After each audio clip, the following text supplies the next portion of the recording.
पवन सिंह लेकर आ रहे हैं एक और गाना जो कि रिलीज होते ही बवाल और धमाल मचा के रख देगा। नमस्कार दोस्तों, मैं हूं अनीश राजपूत, आप देख रहे हैं अनीश राजपूत ऑफिशियल। आज की इस वीडियो में इसी के बारे में बात करने वाले हैं, इसलिए वीडियो को शुरू से लेकर अंत तक देखिएगा।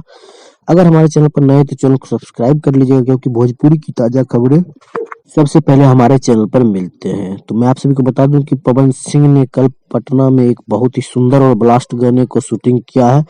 बताया जा रहा है कि ये गाना बिल्कुल पियर फराक वाली जैसा गाना है। हो सकता है तो इस गाने का नाम पियर फराक वाली 2 भी हो सकता है।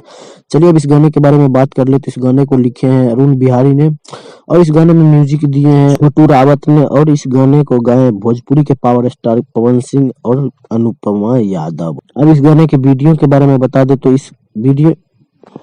इस गाने के वीडियो में नजर आने वाले भोजपुरी के पावर स्टार पवन सिंह और क्वीन शालिनी। बताया जा रहा है कि गाना बहुत ही खतरनाक है, जो कि रिलीज होते ही पूरी तरह से यूट्यूब पर धमाल मचा देगा, क्योंकि गाना को गाए हैं भोजपुरी के पावर स्टार और अनुपमा यादव, जो कि एक बहुत ही खतरनाक जोड़ी है सिंगिंग के लिए।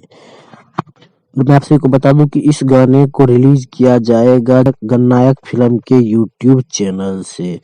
इस गाने के रिलीजिंग डेट कंफर्म नहीं है, हो सकता है तो इस गाने को जनवरी की शुरुआत में आप लोगों के बीच रिलीज किया जाएगा, लेकिन बहुत जल्द गाने आप लोगों को रिलीज कर दिया जाएगा। अगर आप लोग पवन सिंह के फैंस हैं तो इस गाने का इंतजार जरूर कीजिएगा। तो ये था छोटा सा अपडेट। ये अपडेट आप लोग को कैसा लगा हमें कमेंट बॉक्स में जरूर बताइएगा। मिलते हैं किसी अगले अपडेट के साथ, तब तक के लिए बाय।